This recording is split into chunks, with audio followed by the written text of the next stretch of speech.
Tanggal 22 Agustus tahun 1945. Teman-temanku terkasih, apa yang kamu lakukan dekat api ini? Tanya Yesus ketika ia mendapati para muridnya berada sekeliling api yang menyala dengan baik, yang menjilat-jilat di bayang-bayang awal senja di suatu persimpangan jalan di dataran Esdraelon.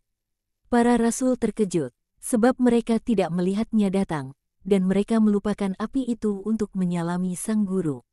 Mereka kelihatan seolah mereka sudah tidak bertemu dengannya selama berabad-abad. Mereka lalu menjelaskan, "Dengarlah, kami memecahkan suatu masalah di antara dua bersaudara dari Yisrael dan mereka begitu gembira hingga mereka masing-masing memberi kami seekor anak domba. Kami memutuskan untuk memasaknya dan memberikannya kepada orang-orang Doras. Mika orang Yohanan sudah menyembelih dan mempersiapkannya dan sekarang kami akan memanggangnya. Bundamu pergi bersama Maria dan Susana untuk memberitahu orang-orang Doras agar datang kemari sesudah Vesper, ketika si bendahara pulang ke rumah untuk minum." Para perempuan tidak akan terlalu menarik perhatian. Kami berusaha untuk menemui mereka dengan berpura-pura kami adalah para pengelana yang sedang lewat ladang-ladang mereka, tetapi kami tidak melakukan banyak. Kami memutuskan untuk berkumpul di sini sore ini dan berbicara sedikit lebih banyak demi jiwa-jiwa mereka, dan memuaskan juga tubuh mereka, seperti yang telah engkau lakukan di masa lalu. Dan sekarang sebab engkau di sini, ini bahkan akan terlebih menyenangkan. Siapa yang akan berbicara? Ya, masing-masing sedikit, secara informal. Kami tidak mampu melakukan lebih banyak, juga sebab Yohanes, Zelot dan saudaramu tidak mau berbicara. Yudas anak Simon dan Bartolomeus juga tidak antusias untuk berbicara. Kami bahkan bertengkar mengenai itu, kata Petrus. Mengapa kelima orang itu tidak mau berbicara? Yohanes dan Simon sebab mereka katakan bahwa adalah tidak tepat bahwa merekalah yang harus selalu berbicara. Saudaramu sebab ia ingin aku yang berbicara dan mengatakan bahwa jika aku tidak pernah mulai. Bartolomeus sebab ia takut kalau ia akan berbicara terlalu menggurui dan bahwa ia mungkin tidak berhasil dalam meyakinkan orang. Engkau dapat lihat bahwa itu adalah alasan-alasan. Dan kau, Yudas anak Simon, mengapa kau tidak mau berbicara? Untuk alasan yang sama seperti yang lain-lainnya. Untuk semua alasan itu, sebab semuanya masuk akal, banyak alasan, tapi tidak ada satu yang khusus. Sekarang, aku yang akan menentukan, dan keputusanku akan menjadi tak terbantahkan. Kau, Simon anak Yunus, yang harus berbicara, seperti dengan bijak dikatakan Tades. Dan kau, Yudas anak Simon, juga akan berbicara. Dengan demikian, satu dari banyak alasan itu, satu yang diketahui oleh Allah dan olehmu saja, tak akan lagi ada. Guru, percayalah, tak ada lagi. Yudas dengan berang berusaha membantah. Tetapi Petrus langsung memotong perkataannya dengan berkata, "Oh, Tuhanku, bagaimanakah aku dapat berbicara di hadapanmu? Aku tidak akan pernah bisa. Aku takut engkau akan menertawakanku. Kau tidak mau sendirian. Kau tidak mau aku ada. Apa yang kau inginkan? Engkau benar. Tapi, apakah yang harus aku katakan? Itu saudaramu datang dengan anak dombanya. Bantulah dia, dan sementara kau memasaknya, pikirkan kembali. Semuanya dapat membantumu menemukan suatu subjek. Juga anak domba di pemanggangan?" Tanya Petrus tidak percaya. "Ya, jadi taatlah." Petrus menghela napas dalam-dalam, sungguh suatu helaan napas yang mengibakan hati, namun tidak menjawab. Dia menghampiri Andreas dan membantunya menempatkan anak-anak domba pada sebilah tongkat yang diruncingkan yang dipergunakan sebagai alat pemanggang, dan dia mengamati mereka memasaknya dengan wajah yang begitu serius, hingga dia tampak bagai seorang hakim pada saat hendak menjatuhkan hukuman. "Yudas anak Simon, marilah kita pergi dan menemui para perempuan," perintah Yesus. Dan ia pun pergi melintasi ladang-ladang tandus milik Doras. Yudas, seorang murid yang baik, tidak memandang rendah apa yang tidak dipandang rendah oleh gurunya. Ia berkata sejenak kemudian tanpa basa-basi, "Guru, aku tidak memandang rendah. Tapi seperti Bartolomeus, aku merasa bahwa aku tidak akan dimengerti, dan aku memilih untuk tidak berbicara. Nathanael takut dia tidak dapat memenuhi keinginanku, yang adalah menerangi dan melegakan hati. Dia bersalah juga, sebab dia kurang keyakinan dalam Tuhan. Tapi kau jauh lebih bersalah, sebab kau tidak takut tidak akan dimengerti, tetapi kau menganggap remeh dimengerti oleh para petani miskin, yang tidak tahu apa-apa, terkecuali keutamaan. Sesungguhnya, mereka melampaui banyak dari antaramu, sepanjang menyangkut keutamaan. Kau masih belum mengerti apa-apa, Yudas. Injil adalah sungguh kabar baik yang dibawa kepada yang miskin, yang sakit, yang menderita dan para budak. Di kemudian hari akan diberikan juga kepada yang lain-lainnya. Tetapi Injil diberikan tepat untuk menolong dan melegakan mereka yang menderita akibat segala macam kemalangan. Yudas menundukkan kepalanya, namun tidak menjawab. Santa Perawan, Maria Klopas dan Susana tampak muncul dari rimbunan semak. Aku menyalamimu, Bunda, damai sertamu, para perempuan. Nah, aku pergi kepada orang-orang malang itu, tetapi kepadaku disampaikan berita yang membuatku tidak terlalu sedih. Doras sudah meninggalkan tanah ini dan Yohanan mengambilnya. Bukan Firdaus, tapi bukan lagi neraka, si bendahara yang memberitahu para petani hari ini. Dia sudah pergi dengan membawa dalam keretanya semua gandum hingga butir terakhir, dan dengan demikian meninggalkan semua orang tanpa apapun untuk dimakan. Dan sebab bendahara Yohanan hari ini punya makanan hanya untuk orang-orangnya sendiri, para petani Doras tidak punya apapun untuk dimakan. Anak-anak domba itu sungguh suatu penyelenggaraan ilahi, juga suatu penyelenggaraan ilahi bahwa orang-orang itu tidak lagi milik Doras. Kami melihat rumah-rumah mereka, kandang babi, kata Susana yang jelas terguncang. Orang-orang malang itu begitu bahagia. Maria Klopas mengakhiri, aku bahagia juga, mereka akan lebih baik dari sebelumnya, jawab Yesus seraya pergi menghampiri para rasul. Yohanes Endor menggabungkan diri bersamanya dengan membawa beberapa tempayan air, yang dibawanya bersama Ermasteus. Orang-orang Yohanan memberikannya pada kita. Jelasnya, sesudah menyalami Yesus penuh hormat, mereka semua menuju tempat di mana mereka memanggang kedua anak domba dalam suatu awan tebal asap yang berminyak. Petrus terus membolak-balikkan alat pemanggangnya dan sementara itu dia dengan sedih larut dalam pemikirannya. Yudas Tades, sebaliknya, berjalan mondar-mandir, asyik dalam percakapan dengan satu tangan dilingkarkan sekeliling pinggang saudaranya. Dari para rasul yang lainnya, sebagian membawa kayu bakar, sebagian menata meja. Dengan membawa batu-batu besar untuk dipergunakan sebagai bangku-bangku atau sebagai sebuah meja. Aku tidak tahu, para petani Doras tiba. Mereka lebih kurus dan lebih compang camping dari sebelumnya. Tetapi mereka begitu bahagia. Jumlah mereka sekitar 20 orang dan tidak ada bahkan seorang anak atau seorang perempuan pun bersama mereka. Para lelaki malang yang sendirian. Damai sertamu dan marilah kita memberkati Allah yang memberimu seorang Tuhan yang lebih baik. Marilah kita memberkatinya dengan berdoa demi pertobatan orang yang sudah menyebabkanmu begitu banyak menderita. Benar begitu, apakah kau bahagia, Bapak tua? Aku bahagia juga. Aku akan dapat lebih sering datang bersama si bocah. Sudahkah mereka memberitahukannya padamu? Kau menangis karena sukacita, iya kan? Kemarilah, jangan takut. Ia berbicara pada kakek Marjiam, yang membungkuk mencium tangannya dan menangis sementara berbisik, aku tidak memohon yang lainnya dari Yang Maha Tinggi. Ia telah menganugerahiku lebih dari yang aku minta. Aku sekarang ingin mati, jika tidak, aku akan hidup begitu lama hingga penderitaan akan dapat menguasaiku lagi.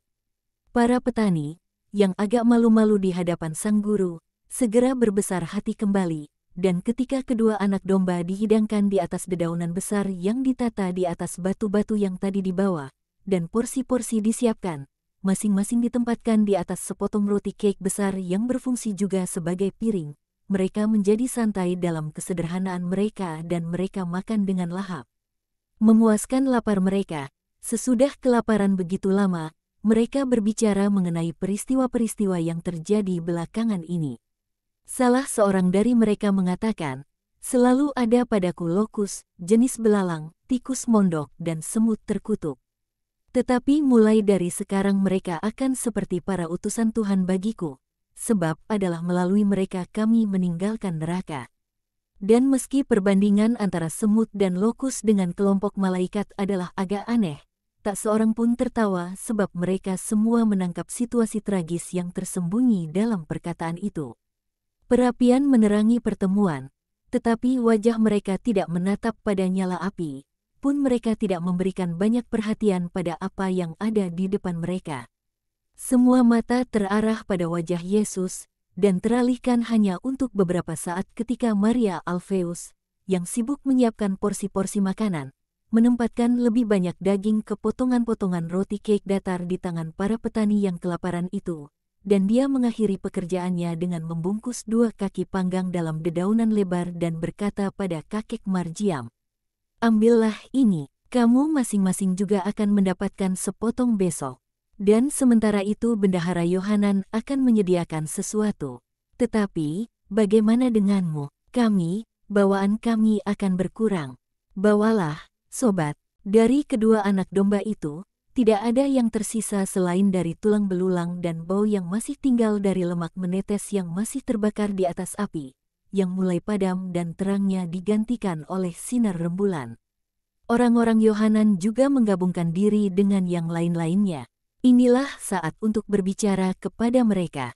Mata biru Yesus terangkat untuk mencari Yudas yang duduk dekat sebuah pohon, setengah tersembunyi dalam bayangan. Dan ketika Yesus melihat bahwa Yudas berpura-pura tidak mengerti, ia memanggil dengan suara lantang, "Yudas." Dengan demikian Yudas terpaksa bangkit berdiri dan datang. "Jangan mengasingkan diri, kau wartakanlah menggantikanku. Aku sangat letih.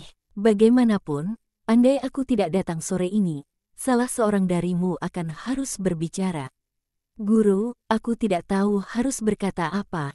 Setidaknya ajukanlah pertanyaan-pertanyaan padaku. Bukan aku yang akan mengajukan pertanyaan padamu." "Sobat-sobat, apa yang ingin kamu dengar atau dia jelaskan untukmu?" Ia bertanya pada para petani. Orang-orang itu saling menatap satu sama lain, mereka ragu. Akhirnya, seorang petani bertanya, "Kami tahu mengenai kuasa Tuhan dan kemurahan hatinya. Tetapi, kami hanya tahu sedikit mengenai doktrinnya. Mungkin kami sekarang akan dapat belajar sedikit lebih banyak dengan bersama Yohanan. Tetapi kami sungguh antusias untuk mengetahui hal-hal esensial apakah yang harus kami lakukan agar dapat memperoleh kerajaan yang dijanjikan Mesias. Sebab pada kenyataannya kami tak dapat melakukan apa-apa. Akankah kami dapat memperolehnya?" Yudas menjawab, "Kamu tentu dalam situasi yang sangat menyakitkan. Semua yang ada pada dirimu dan sekelilingmu bersekongkol untuk menjauhkanmu dari kerajaan. Kurangnya kebebasan untuk datang kepada guru kapanpun kau inginkan. Keadaanmu sebagai hamba-hamba dari seorang tuan, yang, jika bukan hiena seperti Doras, adalah, sejauh kita tahu, anjing Molosian yang menahan para hambanya sebagai tawanan-tawanan, penderitaan dan patah hatimu, adalah kondisi yang tidak menguntungkan untuk pemilihanmu bagi kerajaan. Sebab adalah sulit bagimu untuk tidak meluahkan kedongkolan hati dan perasaan benci, kecaman dan dendam kepada orang yang memperlakukanmu dengan begitu keras. Sementara yang paling esensial adalah mengasihi Allah dan sesama. Jika tidak, tidak akan ada keselamatan.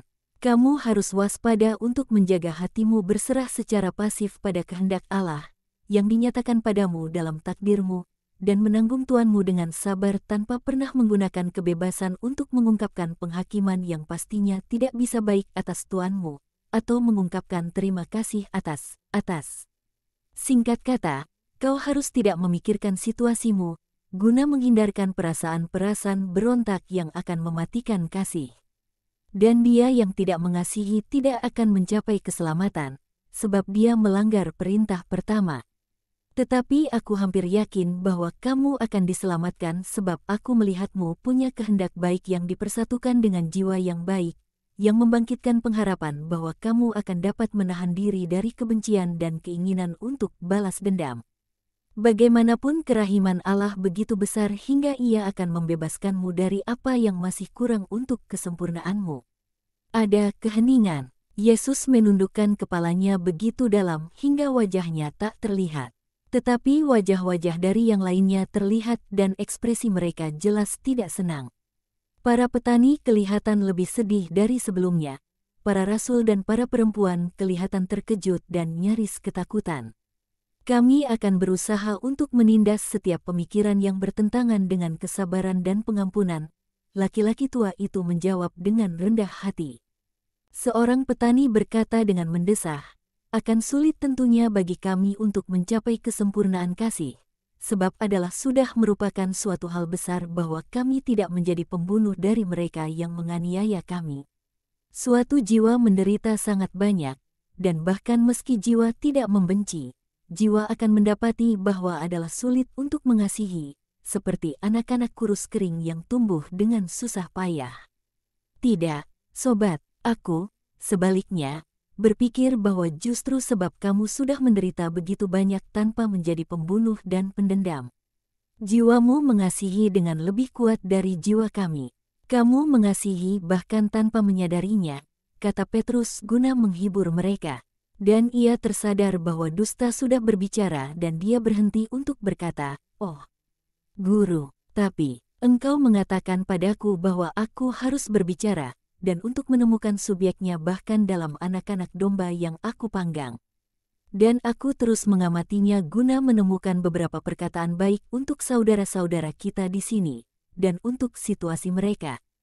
Tetapi, sebab aku ini bodoh, aku tidak menemukan suatu pun yang sesuai, dan aku tidak tahu bagaimana.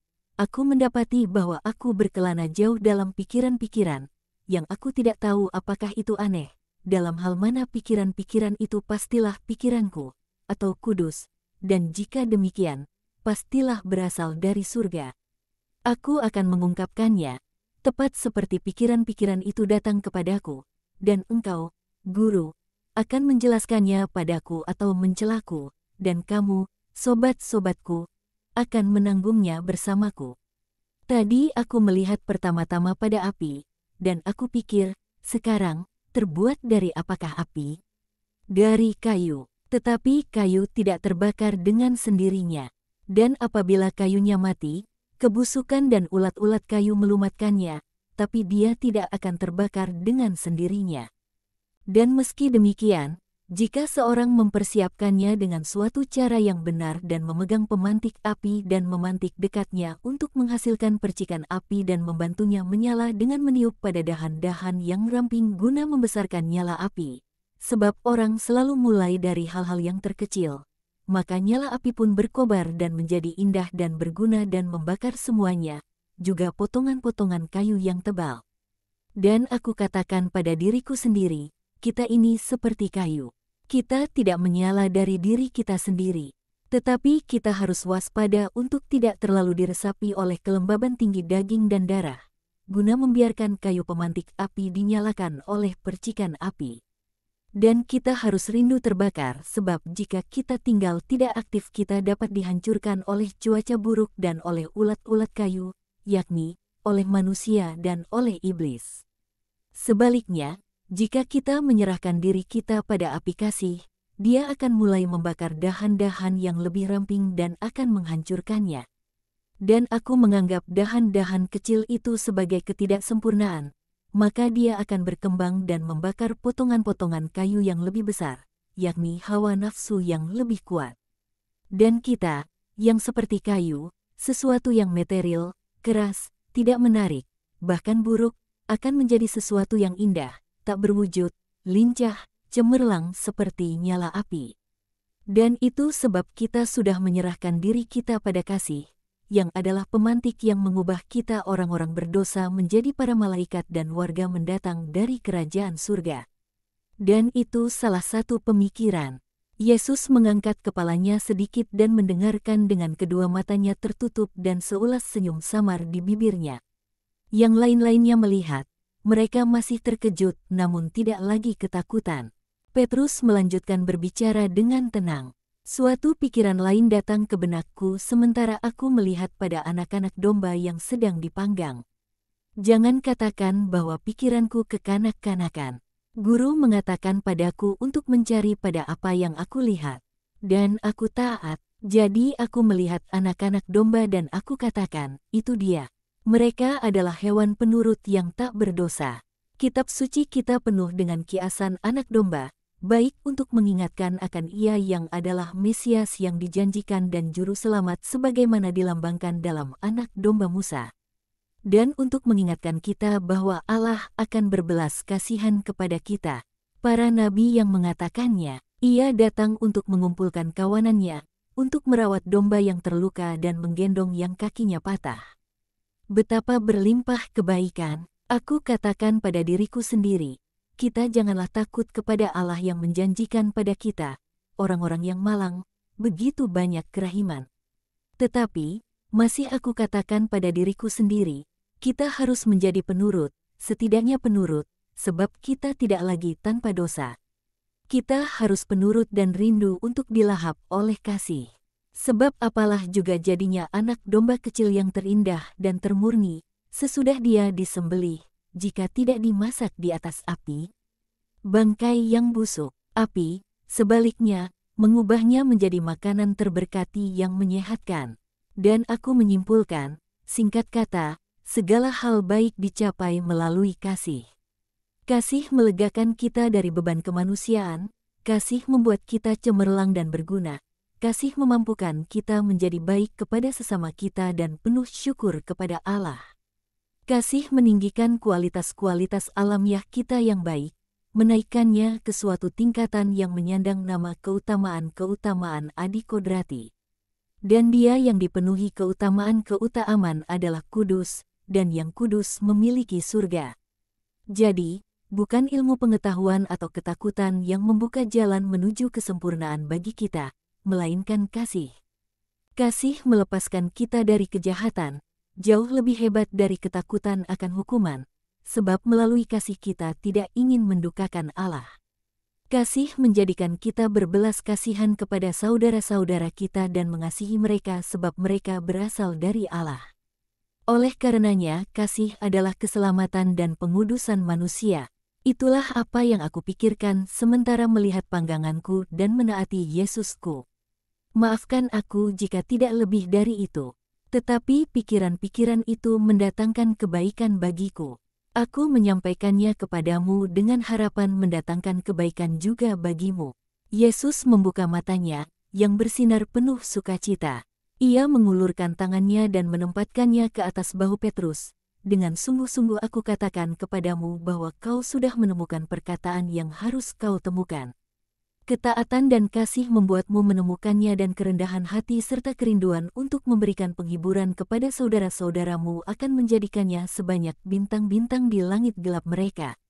Kiranya Allah memberkatimu, Simon anak Yunus. Semoga Allah memberkati engkau, guru. Dan kau tak hendak berbicara. Mereka akan memulai pelayanan baru mereka besok. Aku akan memberkati awal mereka itu dengan sabdaku. Pergilah sekarang dalam damai dan kiranya Allah besertamu.